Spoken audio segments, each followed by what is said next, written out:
this following point of order.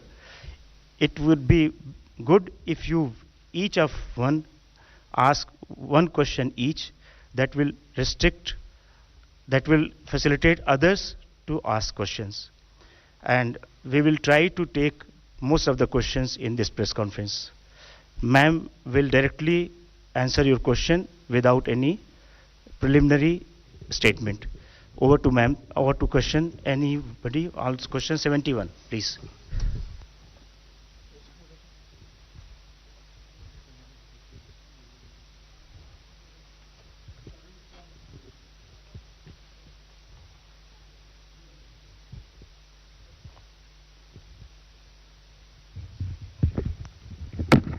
Ma'am Tarun from Zee Business. Ma'am आपने आज के बजट में शॉर्ट टर्म कैपिटल गेन और लॉन्ग टर्म कैपिटल गेन दोनों के रेट्स को बढ़ाया है और रियल एस्टेट में आपने इंडेक्सेशन के बेनिफिट को खत्म किया है।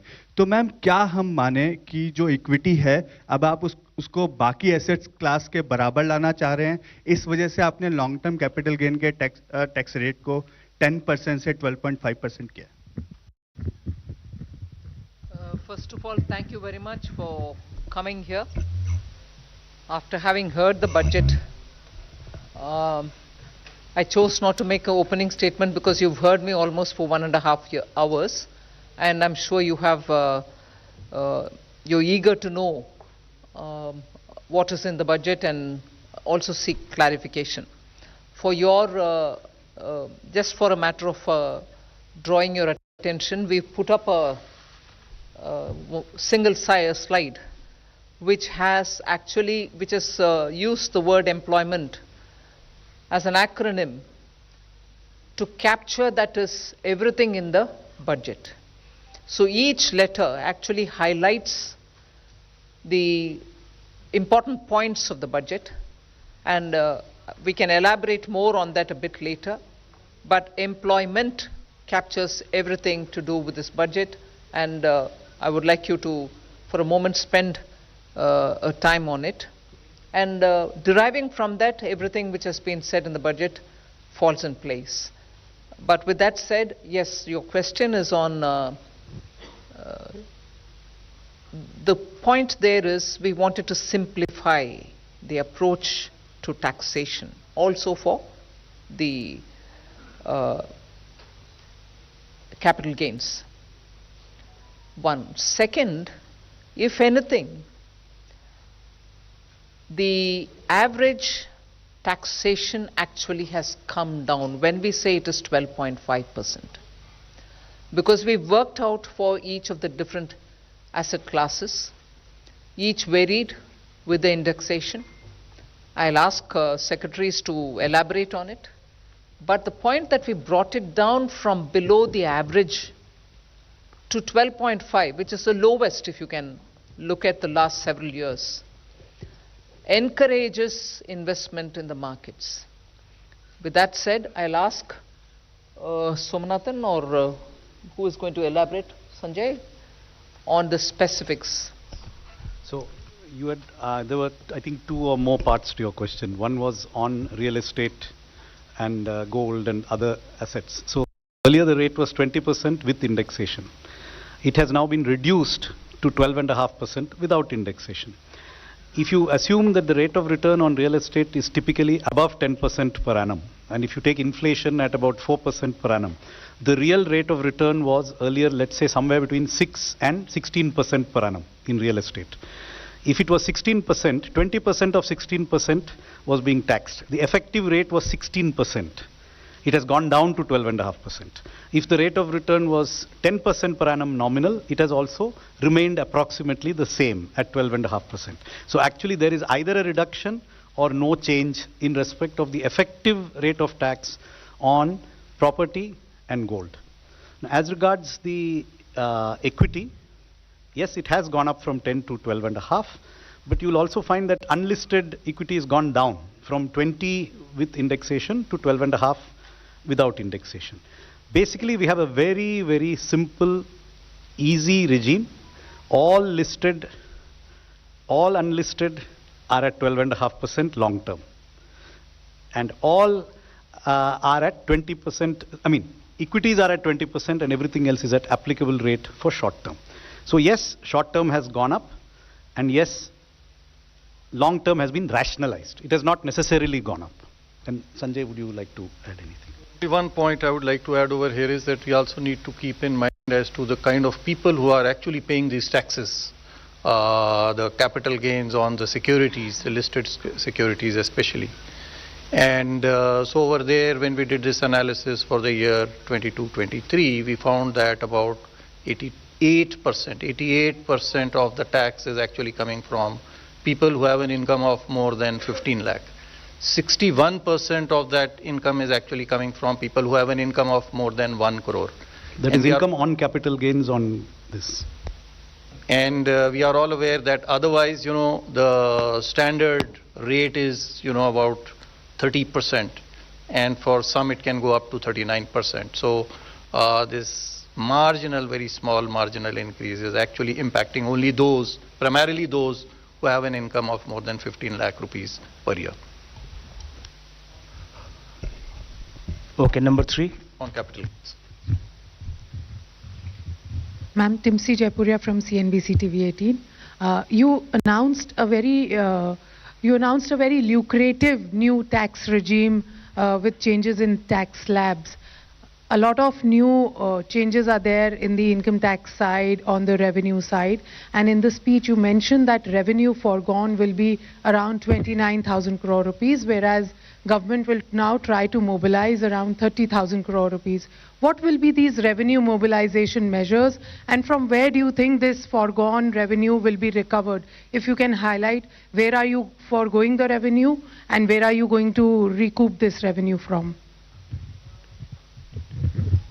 First of all, it is not just because we've mentioned it in this budget, but the attempt to widen the tax net is something which we've been repeatedly saying, that India's tax net will have to be widened, whether it is in the direct taxation or indirect.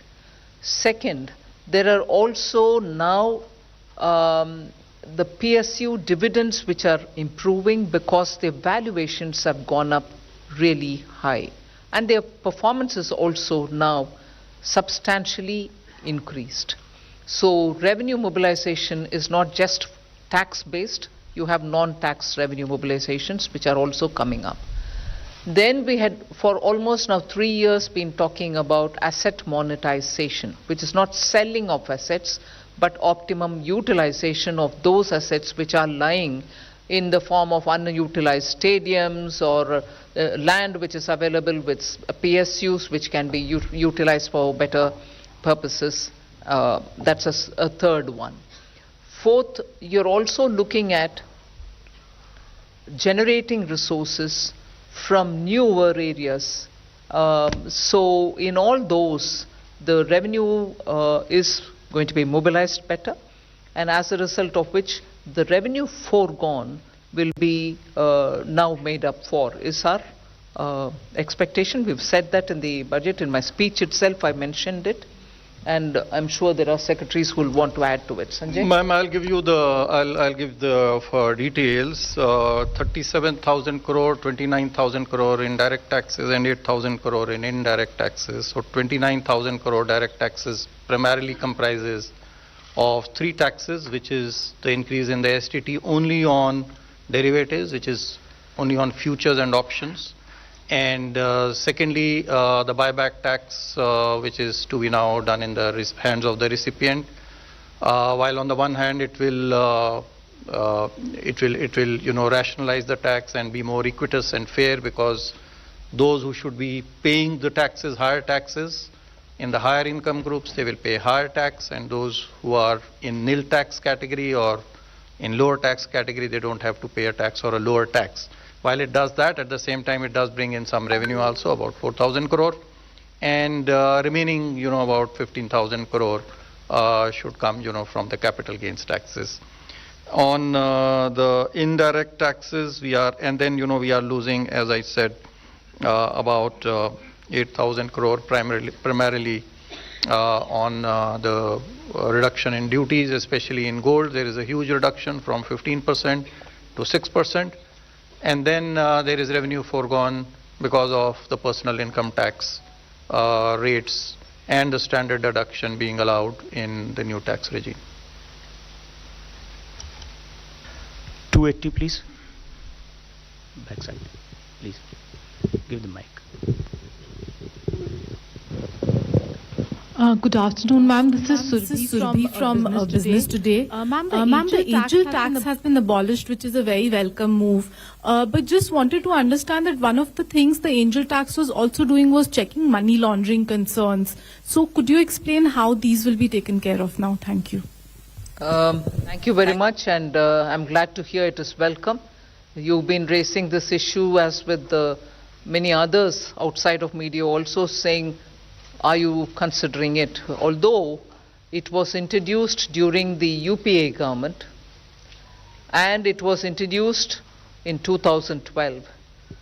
2 years had passed, and since after that when we came in, we tried keeping as is good governance principle, government being a continuum, the tax continued. Although we tried giving carve-outs for startups and also making it simpler, bringing parity for the non-resident Indians, the way in which they've been treated as opposed to the Indian investments and so on. Today we've announced that we will indeed remove it. Exactly the details, Sanjay, would you want to elaborate on it? Yes, sure, ma'am. So we should be aware that this is actually a tax measure. It's not really a money laundering issue, but money laundering issue was being tackled through a tax measure. So first of all, I want to clarify that this tax, there are other provisions in the income tax itself, first of all, to find out the source of these funds. Number two, there is already, the Prevention of Money Laundering Act, which continues to be in existence. So if there is money which is being laundered, money, being paid as a bribe or for use in, other purposes for terrorism, etc., there are enough laws, including the now, the Nyaya Sahita, Bharatiya Nyaya Sahita, and the Prevention of Money Laundering Act to take care of those issues. While on the other hand, now some genuine money for investment, actually, there is this deterrent provision no longer exists, while provisions for money laundering remain, and they should be sufficient to cater to it. I would add that there are also certain provisions of the Companies Act which can be invoked if there is deliberate undervaluation of shares. So there are other legal remedies. The balance here is between preventing money laundering but accidentally also preventing investment. So that balance is what we are seeking to get it right. 211, backside. Yeah.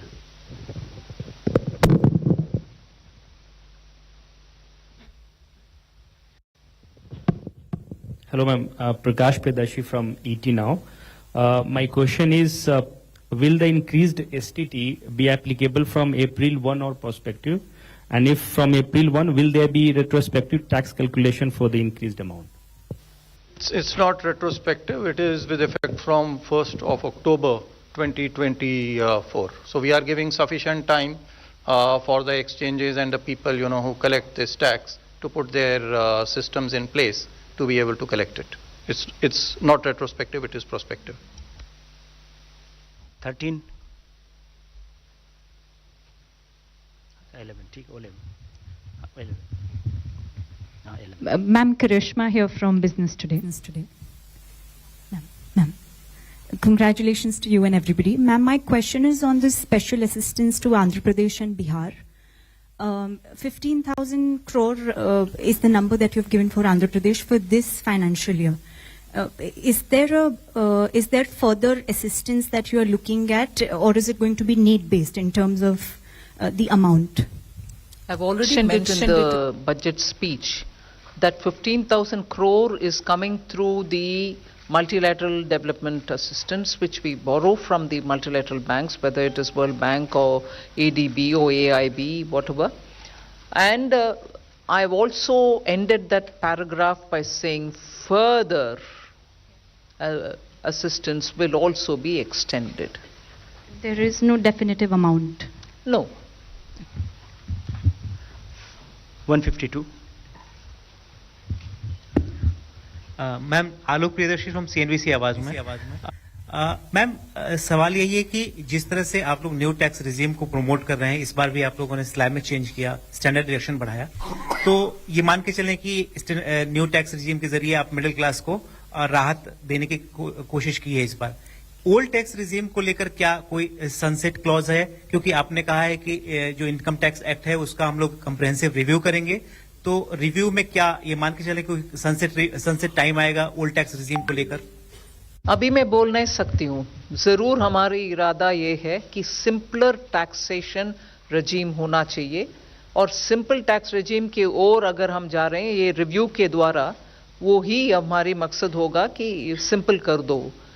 Old tax रजीम को simple करने के रास्ते पर ही ये नया tax रजीम आया है। Sunset होगा कि नहीं होगा वो अभी मैं बोल नहीं सकती हूँ, वो रिव्यू करने के बाद ही हम एक डिसीजन लेंगे। और ये एक आंकड़ा मैं आपको दे दूं कि इस बार पिछली बार जो हमने परिवर्तन किए थे नई टैक्स प्रणाली में, तो 70% लोग अभी तक जो 4 करोड़ के लगभग हमारे पास में रिटर्न प्राप्त हुए हैं पिछले वर्ष के, 70% ने इसको प्रेफर किया है बनिस्बत की पुरानी प्रणाली को। तो बड़ी तेजी से लोग नई प्रणाली की ओर आकर्षित हो रहे हैं और हमारा यही प्रयास रहेगा। Yes. Yes. Ongoing filing. Not yet. I mean, more returns are coming in. Yes. 271. Hi, ma'am. This is Sumit Chaturvedi, ET Now. Ma'am, the corporate tax for foreign companies has been slashed to 35%. I want to understand the broad intent of this intention behind this decision, and what kind of benefits to economy, increase in investment you are expecting. You've, in your own question, answered it. We want more investment to come into this country. So that is why it has been brought down.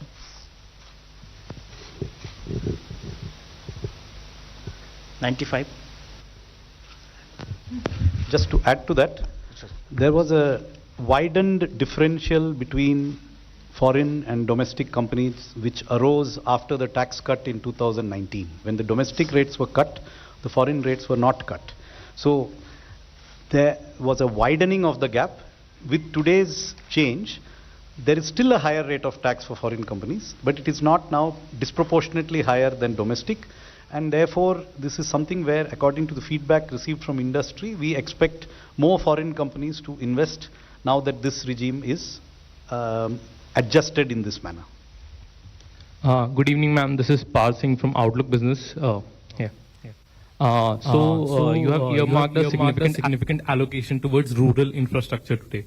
So how much of a boost to consumption and overall demand are we expecting here from this allocation?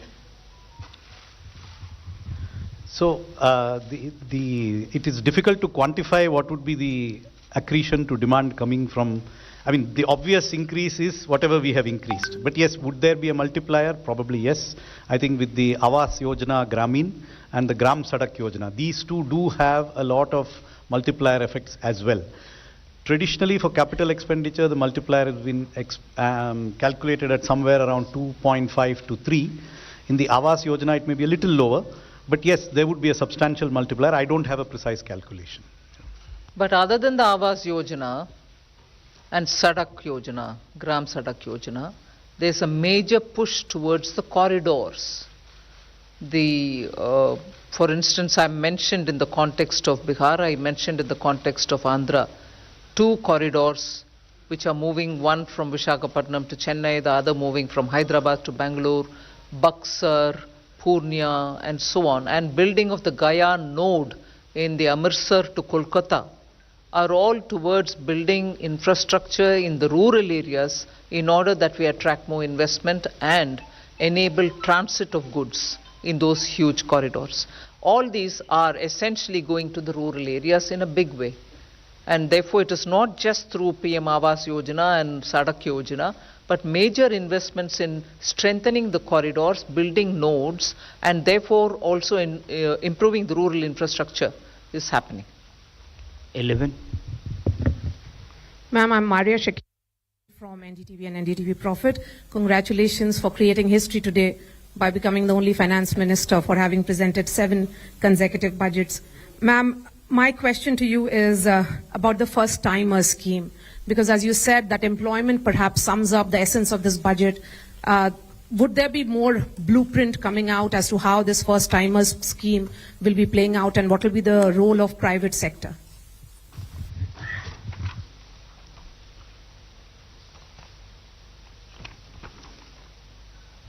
Just 1 minute. See, this Prime Minister's package that I announced has 5 different schemes. The first timers is, I would think, one of the very, very innovative initiative. So what we are doing there is to be able to provide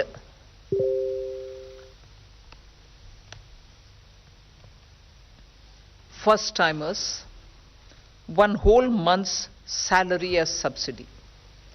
And this will be put into their account as direct benefit transfer, but possibly in tranches. When an employer picks up a first timer, and this is through the EPFO that you get to know that they have paid their provident fund amounts, and therefore the first timer indicator that we are talking about will be established. So they can't just say one of the existing employee is a first timer and claim it. There are enough checks and balances in the system to make sure that indeed the first timer is coming in. And then the first timers will be put through that learning curve, and this will help them to acquire skills so that they become fully productive. This kind of a subsidy giving, 1, you give the first one month's salary. 2, you're also giving both for the employee and for the employer subsidy. So the applicable person for whom it is being given may even draw a wage up to 1 lakh rupees. But to the extent of 15,000 is what you're giving as a subsidy. The installments, as I said, for the first 1 month wage that you want to give will be done over 3 installments, direct into the first time employee's account. One compulsory measure that we are bringing in there is to make sure that the employee undergoes online financial literacy course before claiming the second installment from the government. So he may be a qualified engineer, he may be a diploma holder, he's a first time employee in an office, he becomes a first time employee and the employer also claims that he's been recruited. We try giving him the 15,000 rupees. He may have a salary of 1 lakh, but up to 15,000 rupees is what we are going to give. And in that, if you're giving 3 installments, the first installment will be given. But before he draws the second installment, he should undergo an online financial literacy course so that he can claim the second one. So we are not training him in engineering, we are training him in financial literacy. Post that, of course, the place where he goes to work, he's going to be working in any case.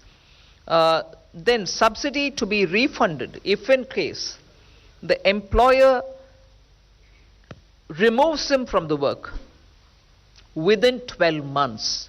So the employer gets a subsidy as well, but he will have to refund it if within 12 months this first time employer has been removed out of the work. This will cover, and we expect it to cover, 1 crore persons per annum. And the scheme will run for 2 years. So up to 24 months, you can have new employees brought in, new first time employees brought in, for whom the government will give 15,000 rupees as, from our side, 1 month, what we think, 1 month's salary. Although his salary may be any amount, but to a cap of 1 lakh. And then he undergoes some financial literacy course, post which the second installment and the third installments can be withdrawn, put into his account. But most important is, if the employer removes him within 12 months, the employer will have to refund the subsidy given to the employer. So that's how that scheme works. 278. That's right. If I may just add, details are available in the budget speech in the annexure on page 31. So there are details of all the five schemes in this package. If you go through them, there's considerable amount of detail which you can get. Hi, good evening. This is Priyashmita from Informist. I have 2 points from the budget that I would like to ask. The first is nominal GDP has been pegged at 10.5%. And we have seen that growth is on a high momentum, and even the RBI has pegged growth at 7.2%. And the Econ survey said that it is going to be between 6.5 to 7%. So a 10.5% nominal GDP looks a little conservative. What is your view on it? And the second is that there's a mention that beyond FY26, you would want to reduce your debt to GDP. And you've mentioned that, the 4% debt to GDP it's a thing of the past. So what do you think is a sustainable debt to GDP or a desirable debt to GDP at this point? Thank you. What was the first question again? Conservative nominal GDP projection. See, 10.5% could be a combination of 7% growth and 3.5% GDP deflator. So a combination of wholesale price plus consumer price could easily be 3.5%. That's a very likely scenario. So 7 plus 3.5, yes, it is slightly conservative, but I don't think it is way off what is likely. Or it could be 6.5% growth and 4% inflation as per the deflator. So I think the number is reasonable, slightly conservative, yes, but we would prefer to achieve the numbers. Second, on the path after 26-27, which has been outlined in the finance minister's speech at the end of the part A. So the commitment, as she has mentioned, is to endeavor to reduce the debt to GDP every year. That is in future the fiscal consolidation path. What is the percentage that would result in that fiscal consolidation is not something that we are disclosing here today or can disclose today. It will depend on circumstances. But there is a commitment to lower the debt to GDP ratio. So if every year it has to be reduced, there will necessarily have to be a particular level of deficit which we cannot exceed. And that will depend on prevailing growth rates, interest rates, and the other parameters which go into the calculation of the debt dynamics. But I can tell you that it is most likely to be a figure not above 4.5%. 249. मैं सुनील सौरभ बोल रहा हूँ। मैं आप पहले तो आपको काफी बधाई दे दूंगी, बहुत अच्छा बजट आपने पेश की है। दूसरा मुझे ये जानना है कि रेलवे के लिए क्या कुछ खास रहा बजट में? Which organization you are from? कौन सा पत्रिका से? पेपर में हूँ, लोक भारती पेपर है। Sorry? लोक भारती। लोक भारती। जी हाँ। तो पहले तो बधाई दे दिया हूँ मैं आपका, बहुत अच्छा बजट आपने पेश की है और रिकॉर्ड भी की है। 7 साल से लगातार आप वित्त मंत्री के रूप में काम। मेरा कहना है कि रेलवे के लिए क्या कुछ खास हुआ, क्योंकि कोई जानकारी हम लोग को अभी तक नहीं मिली कि रेलवे के लिए क्या गया है। दूसरा, मैम, रेलवे में सीनियर सिटीजन्स को कंसेशन मिलता था। आप यहाँ पीआईबी में है, पीआईबी जर्नलिस्ट को भी कंसेशन मिलता था। कोरोना में वो बंद हो गया। कोरोना को ख़त्म हुए भी 2-3 साल हो गए हैं, तो फिर से ये बहाल नहीं हुआ। क्या इसकी उम्मीदें हम लोग कर सकते हैं कि आगे बहाल होगी या नहीं?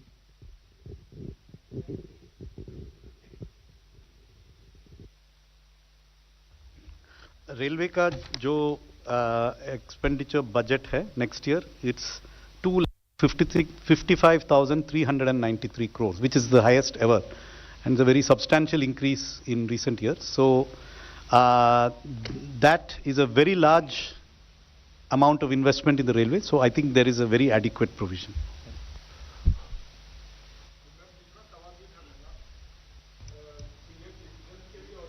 जर्नलिस्ट के लिए ठीक है, सुना।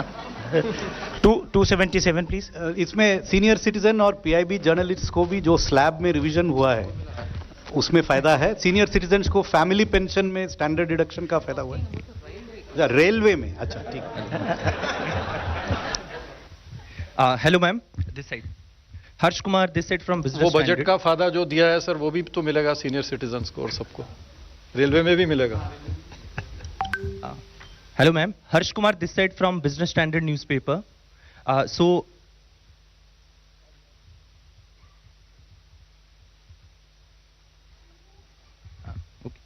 So, ma'am, during your speech, you mentioned about the FDI liberalization. Can you give a bit detail about it? We are trying to, since 2014, bring in ease of doing business in India, and in every sector where there was only 26% allowed for FTA, we raised it to 49, and then where it is possible, we've raised it to 74, and so on. So there's been a consistent, continuing effort to relax our policy towards FTA. First, it went sector by sector. Then there was this approach taken so that most of which can go through the automatic route.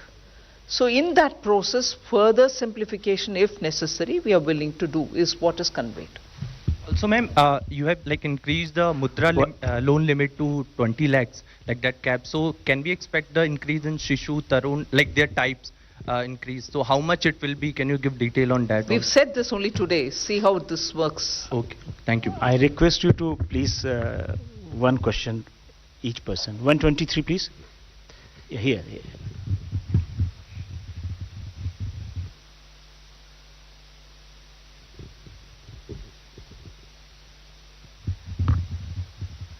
Shrimi Chaudhary here from Business Standard. I just wanted to understand that budget proposes withdrawal of equalization levy. So if you could just give some explanation of what led to that, what is the intention behind that, keeping in mind the pact between India and US which has ended on June 30th. No, as the Pillar 1, Pillar 2 negotiations have been going on since 22. And since then, one of the things which was becoming more than obvious was, if at all we are going through this Pillar 1 and Pillar 2, which we intend to, the negotiations and the OECD, backed by the US administration, have all been pushing for this. We wanted a fair solution, so negotiations have been going on. But the point of contention from then has always been, should we collect an equalization levy then, if at all we are getting into this global understanding through the Pillar 1 and Pillar 2? In any case, for India, equalization levy also meant for those who are living abroad that you were holding it, but eventually they are going to only adjust it somewhere. So in the interest of moving towards Pillar 1 and Pillar 2 solution, which the negotiations are still going on one aspect of it, on the other, in all probability, we are close to a conclusion. It was necessary for us, through the Parliament, to take steps to ensure that we are entering into that scheme of things without this equalization levy hanging on us, because this was important for us, but if it is a global system, this cannot continue. And therefore, with a positive approach towards the Pillar 1 and Pillar 2, we've moved forward to inform the Parliament that we would like to close this. 270. I may clarify that it is only the 2% levy which has been withdrawn. The 6% levy which was earlier imposed, that continues.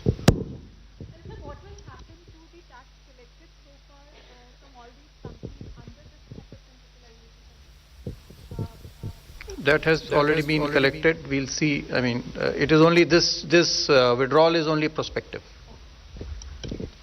Ruchika from Business Standard this side. Ma'am, the miscellaneous capital receipts have seen an increase in this budget to almost 50,000 crore. Is there the miscellaneous capital receipts? Okay. Can you share the government's game plan as to how will we achieve this increase?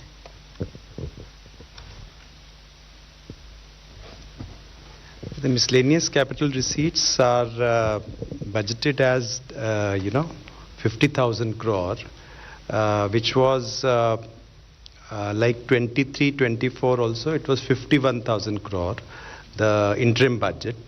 Now it's 50,000 crore, 24-25, and this combines with all kinds of receipts which are otherwise disinvestment receipts, asset monetization receipts, and other kinds. which will be clubbed with that. So this budgeted figure is 50,000 crore.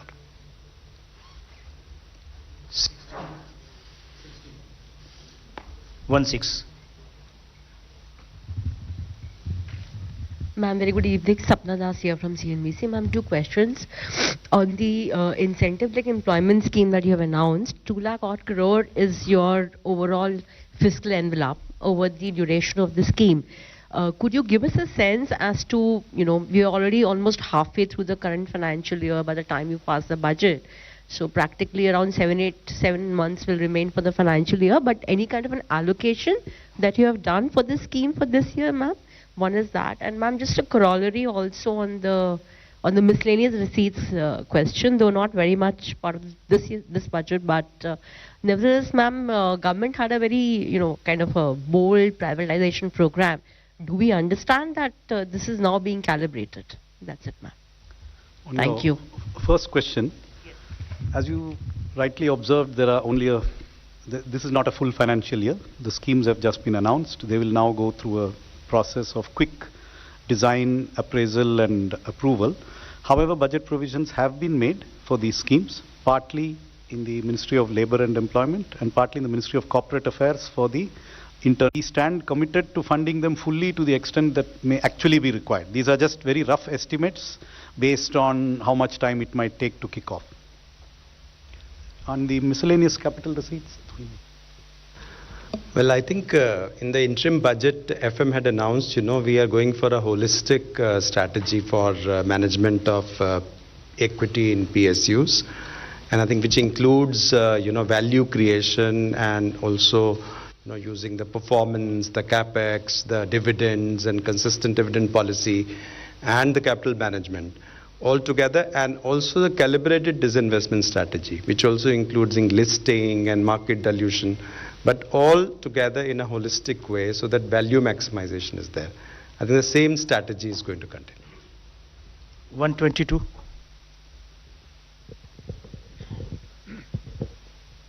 Hi, Rishabh with NDTV Profit here. I have two questions. One on the space fund that was announced, the 1,000 crore fund. What will be the composition of this? Which will be the nodal agency and what sort of startups will the government invest in? And on the NPS, you also mentioned that the NPS committee has made progress in the speech. Could you elaborate a bit on that?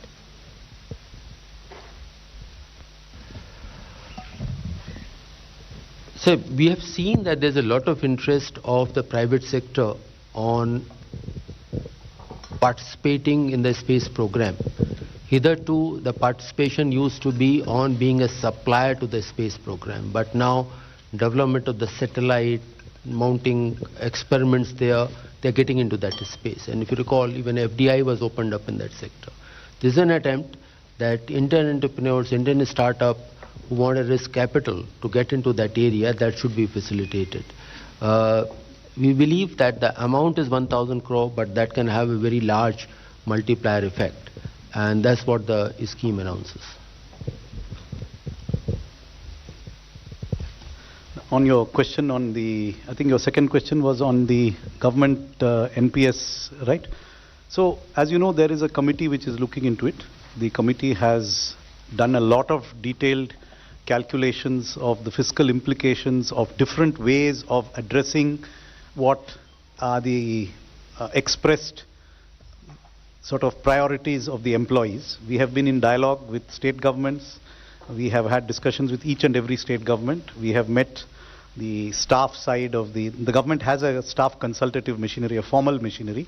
We've had 4 meetings of that machinery to understand what are the staff's priorities. And our attempt is to design something that is fiscally prudent, but also meets what are the core priorities of the staff in terms of having a secured retirement income, which provides for their needs. So this is a balancing act, because obviously there are costs. The more you give, more expensive it is. And so we are at an advanced stage of working out various options, and we are also discussing these options with the staff side. Just to correct the budget estimate that I gave earlier, 10,000 crores has been provided in Ministry of Labour and Employment for the new employment schemes, and 2,000 in Ministry of Corporate Affairs. Yeah. 125. Good afternoon, I'm Nikunj from Reuters.